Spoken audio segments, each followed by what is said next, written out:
I might get to stretch a little bit, look around. We're going to pass out gifts tonight. The gifts are between your ears. We're going to pass out smiles. No hugs yet. We're a hugging group, but no hugs yet, but hopefully we will be there soon. Everything good in the room here? Denise, you're right in the middle. You good? Okie doke.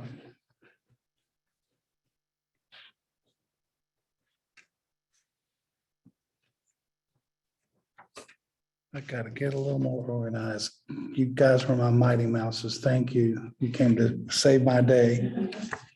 I appreciate that. I'm Larry Dawalt, one of the 7 IMCC Dharma leaders. And for tonight's talk, I want to share some thoughts about resolutions, perfectionism, and the Dharma. That's 3 you never ordered at Baskin Robbins. What'd you do on New Year's Eve? We had a party, watching football, enjoying the night quietly with family and friends. Did you stay up to watch the ball drop in Times Square? Or like me, did you drop hours before the ball did? New Year's Eve is an interesting night. I remember when the calendar went from 1999 to 2000, all the talk about what could possibly happen when the clocks moved from the 19s to the 20s. Some people were scared. I think my dog was scared. And further back, I remember New Year's Eve of 1983 and wondering if George Orwell's book 1984 would continue to be accurate, because by then it was pretty accurate. As for 2023, I've been thinking and studying about resolutions. You know, those New Year's resolutions that are made by many year after year. According to the marketing research website Statista, 39% of US adults made resolutions in 2022. Some of the most popular ones were to exercise more, eat healthier, lose weight, live more economically, get organized. I don't know who that would apply to. Learn a new skill or a hobby, quit smoking, cut down or quit alcohol, spend more time with family and friends, spend less time on social media, travel more, read more. Statistically, according to another marketing website, InsideOutMastery.com, 43% of all people expect to fail before February.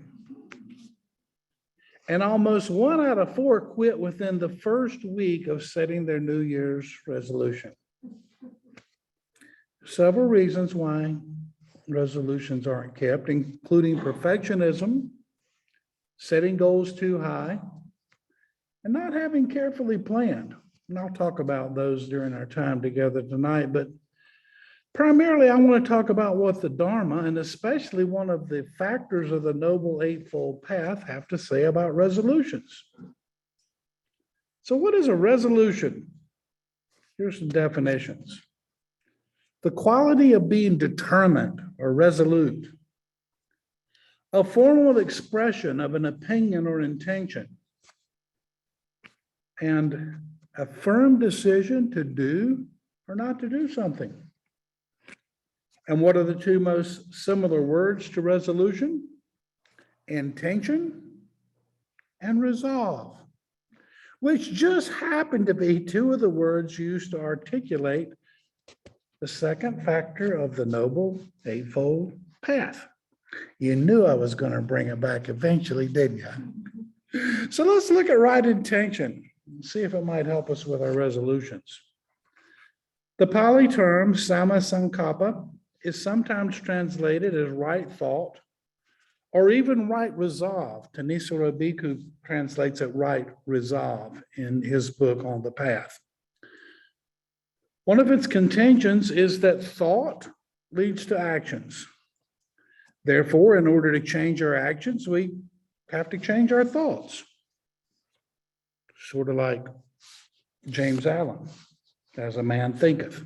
I got that for a graduation gift. And y'all know that book, As a Man Thinketh? In the Two Kinds of Thought Sutra from the Middle Link Discourses, we read these words from the Buddha.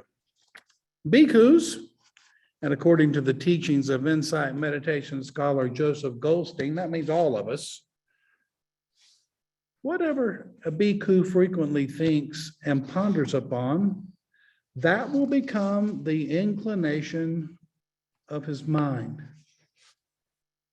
If he or she frequently thinks and ponders upon thoughts of sensual desire, he's abandoned the thought of renunciation to cultivate the thought of sensual desire. And then his mind inclines to thoughts of sensual desire. And I'll just feel something practical in there. And then his mind inclines to thoughts of chocolate. Real good dark Belgium chocolate. If he frequently thinks and ponders upon thoughts of ill will, upon thoughts of cruelty, he has abandoned the thought of non-cruelty to cultivate the thought of cruelty. And then his mind inclines to thoughts of cruelty. And then later in the sutra, if a bhikkhu frequently thinks and ponders upon thoughts of renunciation, he's abandoned the thought of sensual desire to cultivate the thought of renunciation. And then his mind inclines to thoughts of renunciation. If he frequently thinks and ponders upon thoughts of non-ill will, upon thoughts of non-cruelty, he's abandoned the thought of cruelty to cultivate the thought of non-cruelty, and then his mind is inclined to thoughts of non-cruelty. And near the end of the sutra, words you may have heard me or all of our other Dharma teachers say at one time: meditate, bhikkhus, do not delay, or else you will regret it later. One of the best phrases in that whole book. Two terms stand out that certainly apply to resolution: renunciation and meditation. Regarding the Buddha's message of renunciation, Bhikkhu Bodhi writes, the Buddha describes his teaching as running contrary to the way of the world. The way of the world is the way of desire. And the unenlightened who follow this way flow with the current of desire, seeking happiness by pursuing the objects in which they imagine they will find fulfillment. Insert the U2 song, I still haven't found what I'm looking for. The Buddha's message of renunciation states exactly the opposite. The pull of desire is to be resisted and eventually abandoned. Desire is to be abandoned not because it's morally evil, but because it is a root cause of suffering. Thus, renunciation, turning away from craving and its drive for gratification, renunciation becomes the key to happiness, to freedom from the hold of attachment. What I'm hearing from this is that in order to make certain resolutions work, one must take a long look at craving. Let's go back to the basics of the Buddhist teaching and look at the first two teachings of the Four Noble Truths: the truth of dukkha and the truth of the cause of dukkha. Sort of like, let's start at the very beginning, a very good place to start. Dukkha is at times overly simplifying. The translation is just simply suffering, but it can also be communicated as unsatisfactoriness or a temporary fulfilling of desires. We crave, we want, we desire. We pursue objects in which we imagine we will find fulfillment. Remember the song Constant Craving by K.D. Lang? In an interview with the Buddhist publication, The Shambhala's son, K.D. Lang, who's a practicing Tibetan Buddhist, said, constant craving is all about samsara. Now, I didn't know that years ago when I heard that over and over, constant craving, constant. And you get that stuck in your head, and I'm sorry, because y'all are going to be singing that. And I will apologize, but there are worse things you could be singing. Samsara is defined within Buddhism as the suffering-laden, continuous cycle of life, death, and rebirth without beginning or end. It's ended with nirvana, the ultimate attaining, but suffering can be reduced to the degree that craving is reduced. Constant craving being suffering. So on New Year's Eve, we resolve to end this suffering. But in order to end this suffering, we have to look at the thoughts that lead to the actions. Because it's in the abandoning of those thoughts that we have an opportunity to consider renunciation, turning away from craving and its strive for gratification. One of the most important chapters in the Dhammapada is simply titled Craving. Remember that? Craving. Let me share a few lines from it. The craving of a person who lives negligently spreads like a creeping vine. Such a person leaps ever onward, like a monkey seeking fruit in the forest. Sorrow grows like grass after rain for anyone overcome by this miserable craving and clinging to the world. But, and I inserted that, but sorrow falls away like drops of water from a lotus for anyone who overcomes this miserable craving and clinging to the world. And then later in the chapter, for people who have agitated thoughts and intense passion, and who are focused on what is pleasant, craving grows more and more. Indeed, they strengthen their bonds. But those who delight in calming their thoughts are always mindful and cultivate a focus on what's unpleasant will bring an end to craving. I like that phrase, delight in calming their thoughts. I remember my NLP, neuro-linguistic programming teacher, Dr. Bodenheimer, saying, it's really easy to fall into a rage, but what I want you folks to learn how to do is to fall into a calm. And this is where meditation comes in. Because the best way to learn about our mind is to sit down and watch it. Where's it go? Why does it go there? Is it in a rage? Is it in a calm? Is it running aimlessly like a puppy? Is it sharp and fully attentive like a German Shepherd police dog? When it goes away, can you bring it back? And if you can bring it back, can you do it on and off the cushion?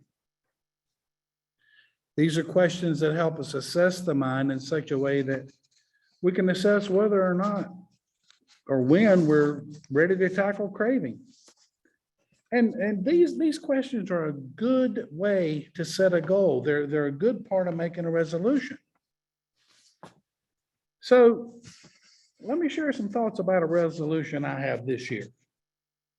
To exercise more. How about if I start it this way? I'm going to train for and run a marathon. If that didn't get a laugh, you're asleep. How about if I just say, I'm going to run a marathon, that's what I'm going to do? Because marathoners are in great shape and they get a lot of exercise. Isn't that a great goal and a great way to exercise more? I'll be skinny and I'll get a whole new wardrobe. Something very important. And I'll be able to eat anything I want. Good plan, right? Well, first of all, the plantar fasciitis in my left foot starts laughing. Can hear it. Secondly, I have worked my way up to 6 miles on a bicycle at a pace of 7.5 4 miles per hour, which would basically let me keep up with my oldest grandson who runs an 8-minute mile. Me on my big beach cruiser. It's not the right goal. I've changed the goal into something that is way, way down the line. The goal is to exercise more. More than what? Just more. So at that point, I have to ask myself, is there anything I crave more than exercise? And specifically, what is unpleasant or brings suffering about how I have been exercising or not exercising now? Maybe you have a resolution relating to how much you want to meditate. You can make your goal an hour a day. It's a good start. Or 30 minutes a day. Or even 10 minutes a day. But what happens when you miss a day? Motivational guru John Acuff, and yes, for those country music fans, he's a distant cousin of Roy Acuff. In his book, Finish, Give Yourself the Gift of Done, he writes about how perfectionism gets in the way of resolutions. He says the most challenging day of a resolution is the day after we miss the day of pursuing our goal. He calls it the day after perfect. I want you to remember that phrase, the day after perfect. We miss a day, so we're done. The streak has been broken, so we can just go back to our old behavior. We eat a French fry at McDonald's, so we might as well eat the whole bag. We can put the bicycle, the running shoes, the meditation cushion, or whatever up because we aren't going to reach the goal. Or we can make some adjustments. First thing I've done regarding New Year's resolutions is take that term apart, because New Year's makes it sound like a whole year. How about January resolutions? New January resolutions. Or maybe a list of things I'm going to work on to do a little more or a little less. How about a lot of pondering and thinking before we even state our goals? How many New Year's resolutions are concocted at 10:30 on New Year's Eve? Not a real good way to plan. John Acuff says you should consider cutting your initial goal in half, or even half of that, or half of that. But we want to shoot for the moon. We want to soar with the eagles. We want to ride like the wind. We don't want to just exercise more. We want to run a marathon, and preferably the Boston Marathon. But maybe the goal or resolution should simply be learning how our mind works in such a way that we can just do a little more or a little less of that which we want to change. Like maybe exercising a little more. One of the best ways of overcoming perfectionism in order to actually have a chance at keeping some resolutions is to learn and recall those lessons of meditation. We start. We feel the breath. We get going. And then the mind wanders. So we bring it back. It wanders again. So we bring it back. Again and again and again. It's not about being perfect. If that was it, even the best would fail over and over. It's simply about every time we sit, learning to begin again and begin again and begin again. Winston Churchill said, "Success is not final. Failure is not fatal. It is the courage to continue that counts." Happy New Year. Happy continuing. And happy gratitude for a year gone by and the privilege of living this human life in it.